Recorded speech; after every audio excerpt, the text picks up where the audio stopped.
So guys, if you already haven't done so, please subscribe to the channel and please hit the like button on this. So guys, check this next story out. A serial flasher ran away with hurt pride after the woman he flashed ridiculed him for having a cock smaller than her dog's. Dana Mustapha is 34, asked a woman for a cigarette and then removed his cock from his trousers and started performing an act on himself. Warrington Magistrates Court heard how the woman burst out laughing at the scene and told him that both her dogs had bigger cocks than him.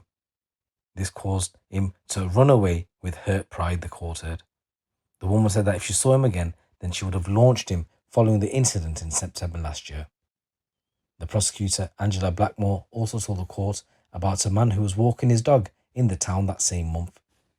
The victim saw that Mustapha was walking towards him and shouting threats including, "I'm going to fuck you up."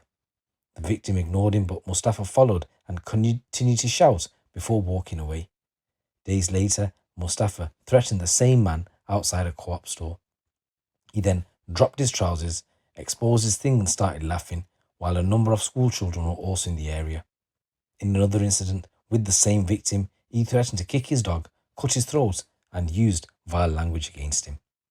The final incident saw the complainant call a friend who attended and confronted the defendant, who claimed not to understand English, and he detained Mustapha until the police arrived after he suffered severe bruising from being kicked, punched and almost headbutted by him. In an impact statement, the victim says he no longer wants to walk his dog in the area in case the defendant approaches him with further unprovoked threats. He added that he has become anxious and thinks of worst case scenarios when he sees him, and on one occasion he had a panic attack. The court heard how a further incident occurred at a children's play park. The victim said he was in a park with his stepson when he heard a weird noise and a man singing behind him. Aware that he had been spotted, Mustapha then pulled his pants down and crouched into a squatting position as if he was using the bathroom. Then check this out, guys. The witness described a look of evil excitement as the defendant's face as he reached around as if he was aiming to grab hold of what he had passed from his body to throw it. The victim left and the defendant was identified through a social media appeal with the police contacted. Mustapha also loitered around the business for a period of months and used to stare at the owner and customers through the window. And on one occasion, he unbuttoned his jeans and exposed himself for a thrill and urinated in the street in full view of the business twice. And in a statement, he said, "I've thought about selling the business and no longer feel comfortable." The defense stated that he's going to be struggle and caught badly in a custodial setting, and said the easy option is to sentence him to immediate custody, but he does have some poor mental health and it would dispense justice and keep him off the street for a few months, but it does nothing to address any issues of the underlying behaviour, and he asked the judge if he could impose a suspended sentence along with the requirements. However, that plea was rejected by Anthony Graham and said this is a serious matter and it has passed the custody threshold.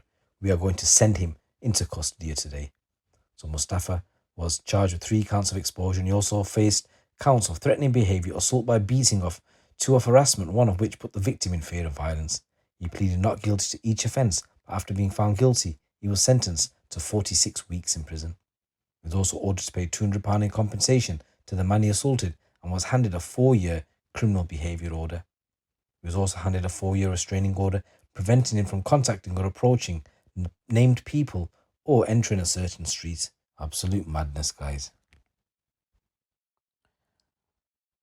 So guys, in this next news story, 2 men who were convicted over the blasting of a shotgun at a woman's house while a toddler cowered inside have been jailed for a total of 27 years. CCTV from the night in September 2022 showed 2 bright flashes before the unidentified shooter fled the scene on foot. The accomplices of the shooter, Aaron Giles, who's 29, and Kevin Chapman, who's 40, were found guilty of possessing a firearm at Newcastle Crown Court in March and were sentenced to 15 years and 12 years respectively. But the man who pulled the trigger has not yet been caught or brought to justice. The court previously heard Giles had engaged in a tit-for-tat row with another man, although the exact cause of the dispute remains unclear. Sentencing them at Newcastle Crown Court, Mr. Justice Martin Spencer said the gunman discharged both barrels into the front door, thereby endangering the lives of all those in the house. I do not accept submissions that the damage to the inner lounge door was so slight no one's life was endangered.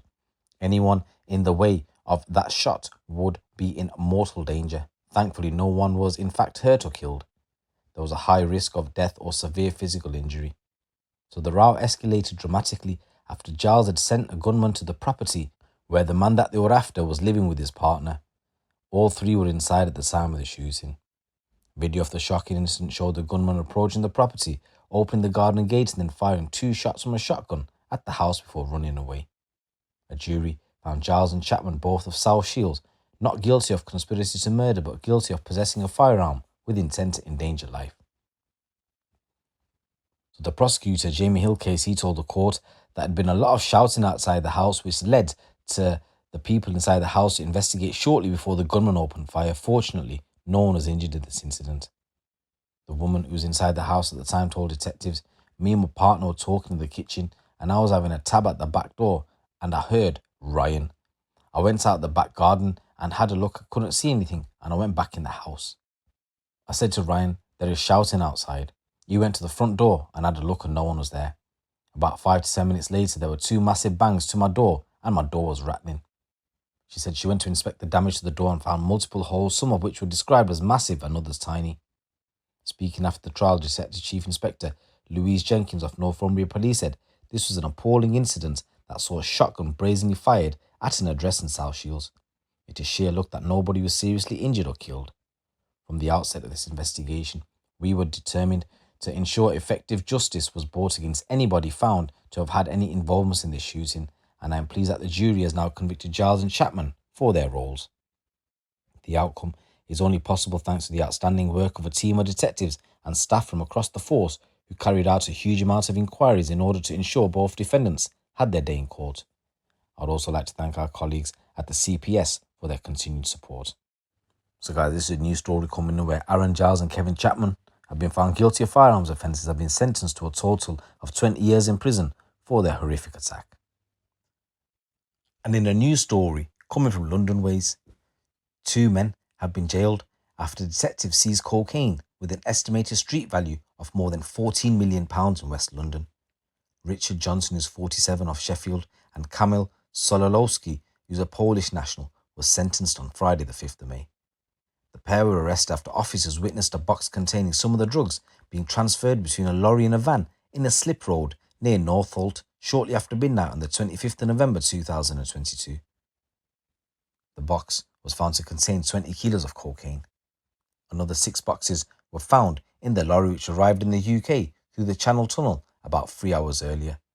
A total of 141 kilos were recovered. Johnson and Solowski attempted to run away but were chased by officers on foot and arrested nearby. They were found to have been messaging on encrypted devices which they had used to arrange the handover. Johnson had travelled to London from the north of England.